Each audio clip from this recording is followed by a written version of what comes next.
Woo, we're back, baby. We are back. Forgive the hiatus, ladies and gentlemen. Welcome to the show. I've been applying to jobs, prepping for a licensing exam. Big doctor guy now is what I am. Yes, indeed. Yes.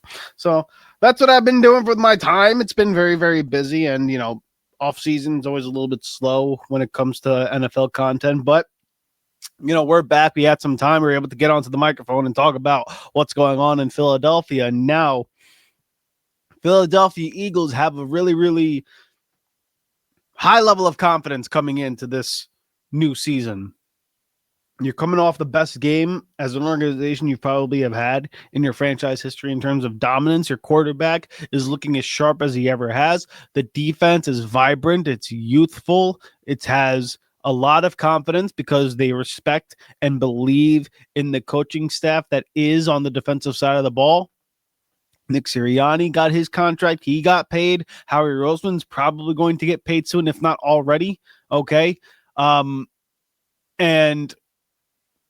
the draft that they have had, it seems to be showing really, really good results, at least based on OTAs. Now, again, OTAs are, they're not necessarily anything to look at in terms of translating to play on the field, but you got to feel good and you got to like what you see and hear coming out of the NovaCare complex in Philadelphia. So the point that I want to look at right now is twofold here. I want to look at what we're doing on the defensive side of the ball, particularly with Cooper DeJean and some of the things you're hearing about that playing out on defense and what it can mean for us on that side of the ball. And then it'll transition more into what's happening on the offensive side of the ball with Saquon, Jalen, and obviously AJ and Smitty. That transition could lead to really good results if it comes to fruition the way I believe Philadelphia wants it to come to fruition with. Okay. So we heard reports that Cooper has gotten reps at outside corner. He's gotten reps at slot. He's gotten even reps at safety. And people are getting a mixed feeling about this because I know some Eagle fans who I've spoken to, they don't like the fact that he's being moved around and asked to do all these things. A jack of all trades is a master of none, that sort of bit, right? However, to me, I find it to be a really, really great sign. Like, I think it's a huge asset for a player to be able to jump from position to position to position. And if he's able to do that, then that just means players like Kelee Ringo and players like Andrew Mukuba are really playing, in my opinion, they're probably playing good ball at that point, or they looked pretty good in OTA considering the fact that, they're able to mix and match and do all these different things on defense now that maybe they didn't think that they were going to be able to do, at the beginning of the offseason. And why I believe it's going to be a good thing, if Cooper is able to give you all pro production, let's say at safety, then that just means a player like Kelee Ringo has stepped up into the fray and played really good ball. And they trust him out there. And they believe the cornerback slot position with, Andrew Mukuba potentially, or Dory Jackson even, they're playing well.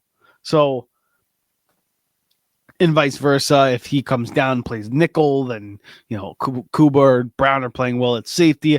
All that stuff we're going to get into in just a moment, and we'll talk about what that means for the offense. But before we dive into all of it, you know what it is. Well, maybe you haven't because it's been a long time since I've done this on the microphone. But let me introduce the show. This is the Riding the Bench Eagles podcast. I am your host, Asif Badi, and like you, I am a Birds fan who's very excited about this upcoming year. And we talk about the Birds, only the Birds, and nothing but the Philadelphia Eagles. So please do us a favor here. Help us grow this channel organically by shooting this video a thumbs up. Be part of the conversation. Comment your thoughts in the comment section below. And subscribe to the channel because it doesn't cost you a damn thing to subscribe. Also, check us out on audio platforms such as Apple Podcasts and Spotify and leave a 5-star review. And because, like I said before, it doesn't cost you a penny to do it. I'm not asking for money from your end. Listen, it's tough out there. It's expensive out there. The last thing you need to do is give me money at the moment, but do hit that red button. It'll help me grow organically, and I want to get out those many Eagle fans out there as much as possible. So please, we'd be very, very appreciative of you on the opposite side of the camera and on the opposite side of the radio by subscribing to the Riding the Bench Eagles podcast. So I touched on it before. If Cooper DeJean on this defense, the fact that they're asking him, hey, let's see how you look at safety. Let's see how you look at nickel. Let's see how you look at outside cornerback. What that means for this defense is flexibility and versatility that we haven't had in a long time.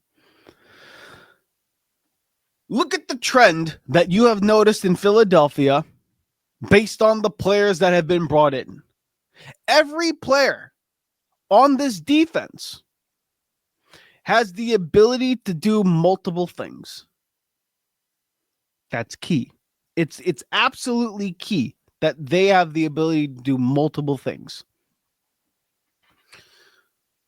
Jahad Campbell, first-round linebacker, has the ability to play outside pass rush. He could drop back into coverage because of his athleticism and play the run.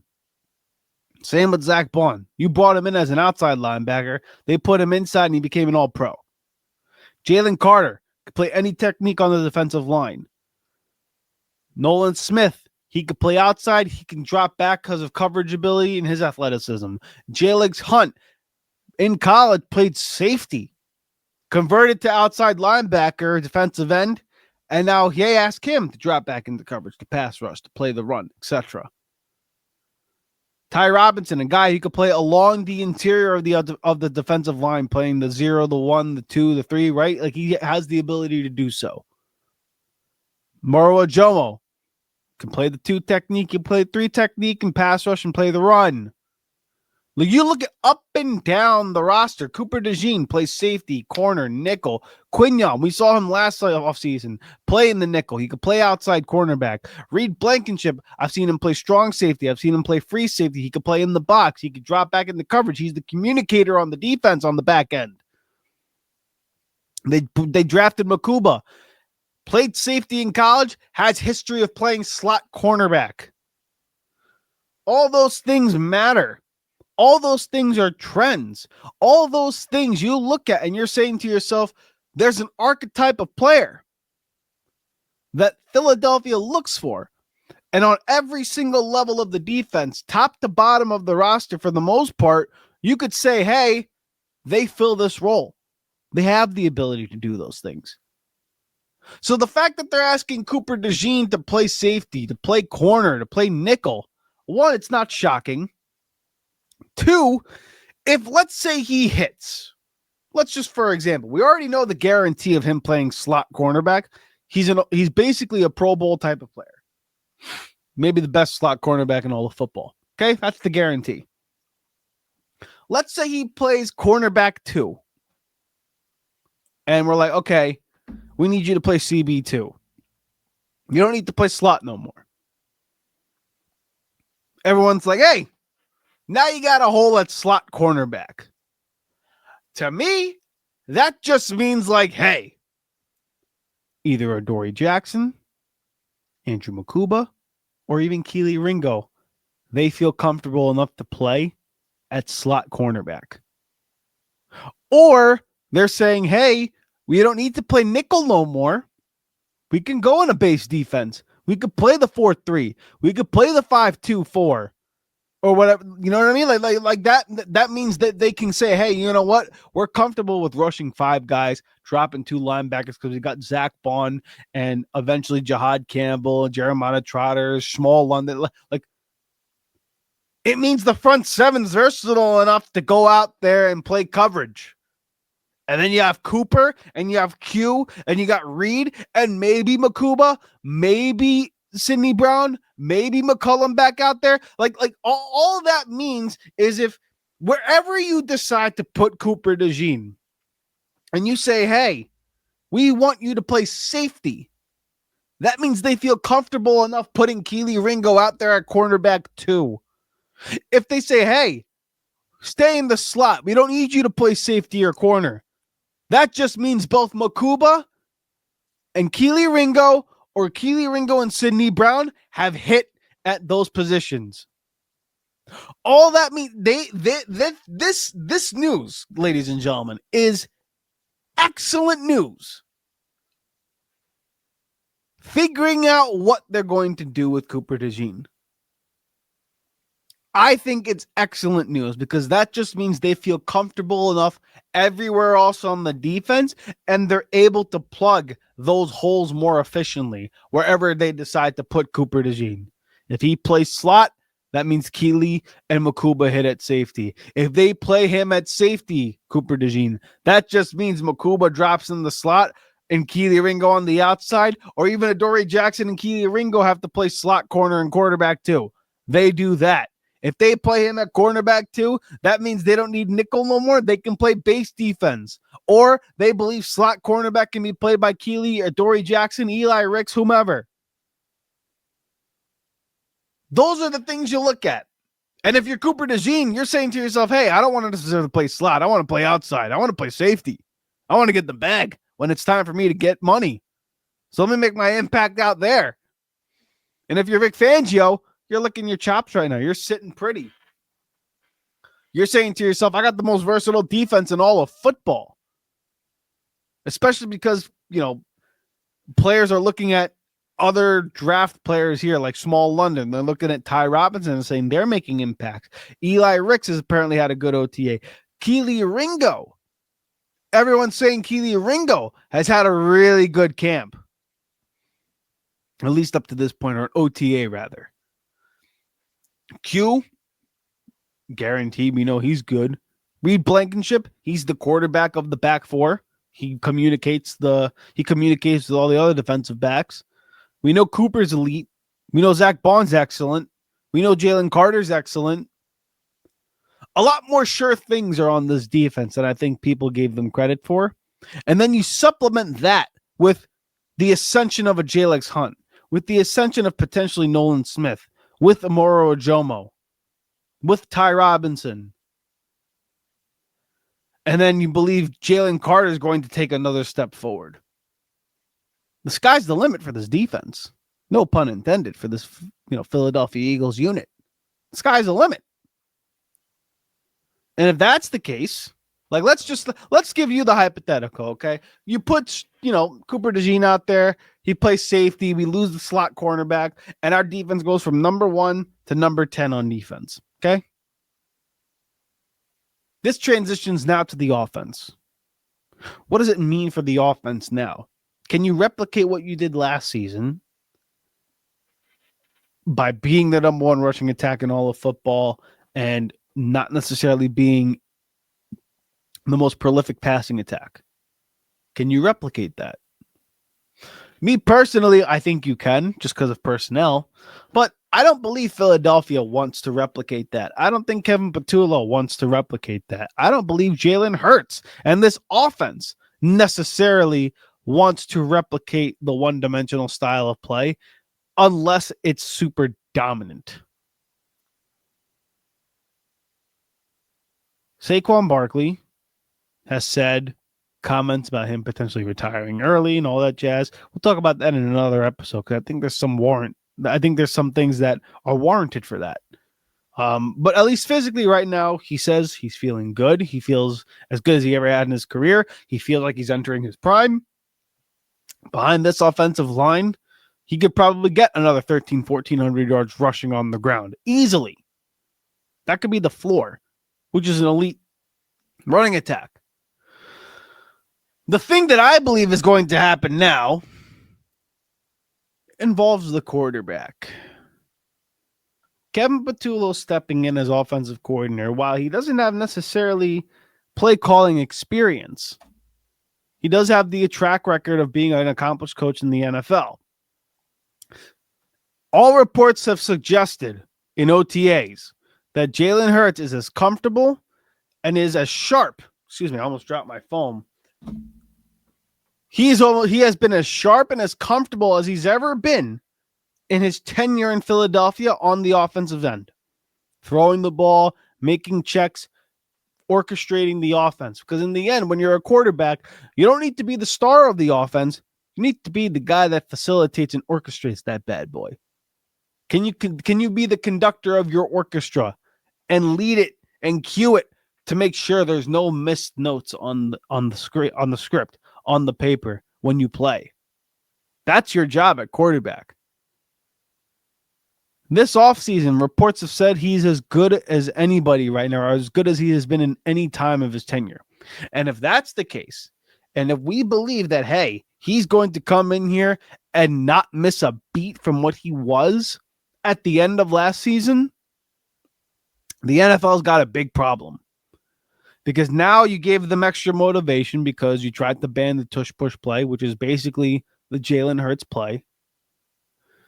So now you already know in every goal line situation, they're going to run that play and they're going to get 10 plus touchdowns on that play alone. Okay.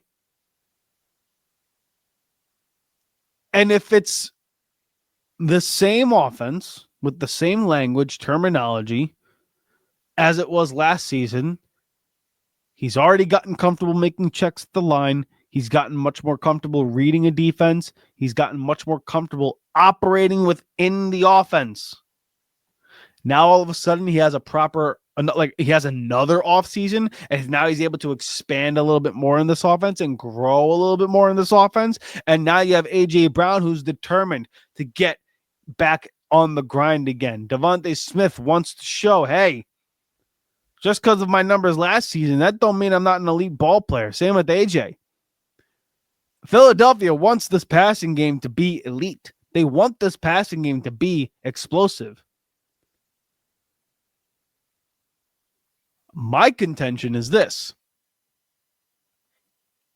If, let's say, the defense becomes a top 10 unit once again, and Saquon Barkley runs for 1,300, 1,400 yards, that was a drop-off from last season. What is the one thing that you can expect to offset a drop-off like that? It's a jump in the passing game. It's a jump from the play of the quarterback. Jalen Hurts, ladies and gentlemen, I'm going to put money on it right now because I am not no chicken. I'll put my money where my mouth is, albeit it will be a cheap bet because I'm broke as hell. You know, I'm so broke. If someone tried to rob me, they'd give me money. That's how bad it is. Anyways, I digress. I'm not trying to count no one's pockets here. I got nothing in here. Anyways, point being is, I'm putting money down that Jalen Hurts can win MVP. That's my bold prediction, at least in the beginning of OTA. If he's playing as well as everyone says he is in OTAs, and he's got another offseason within an offense that he has similar terminology with, control, and orchestrates the offense to the ability that we believe he can, and they're on a mission to prove that, hey, we could throw at the best of anybody in the National Football League. If he somehow gets this offense and throws for 25 plus touchdowns, only has 6 interceptions, throws for 3,700 yards, plus an additional 600 yards on the ground and 10 rushing touchdowns via the tush push, you're telling me that's not an MVP candidacy? That's not an MVP campaign, especially if they win the division in the NFC East. And on top of that, you potentially get the 1 seed if that's the case. Because the only other teams in the NFC that I believe have a shot at the 1 seed are the Rams, the Bucks, and the Commanders. And the Commanders are in your division. Those are the only teams I believe that have a shot. So if Jalen Hurts in this offense steps up and he puts up career numbers, plus you have a 1,300-yard rusher, plus you have a defense that potentially works its way towards being number 10 ranked defense in all of football. And even if they're not ranked number 10, if let's say they're ranked 20th all throughout the season, but as the season closes down and it wanes and the defense towards the back end of the season starts playing more elite football and gets closer and closer and closer and closer to being a top 10 unit, and they finish 15th, but they're playing like a top 10 defense, there's nobody in the NFL that wants to play Philadelphia. That's just the truth. So again, if Cooper DeJean plays excellent, which we believe he will be, it just means one of those other positions they're comfortable with being plugged in by a young player. So the potential's high. And to offset maybe a potential drop-off on that side of the ball with increased potential, you have another year in the same offense for Jalen Hurts once again. We already saw what that result yielded in 2022.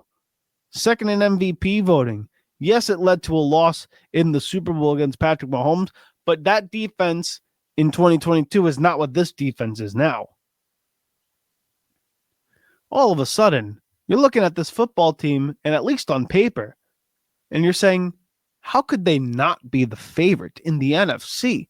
What team other than the Rams and maybe the Bucs do you look at and say, hey, they match up talent for talent with this team?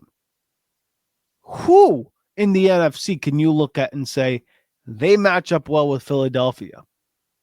There's nobody. And then in the AFC, yeah, you look at Baltimore, but we dispatched them in the regular season. You look at Kansas City, and I think they have a little bit of a drop-off in talent. You look at Buffalo because of their division, and maybe they could make some noise. But the last time we saw Josh Allen in the building, Jalen Hurts outgunned him too. There hasn't been a quarterback in the National Football League that Jalen Hurts has played up against outside of, maybe Baker Mayfield? Maybe Dak Prescott, that he hasn't outgunned.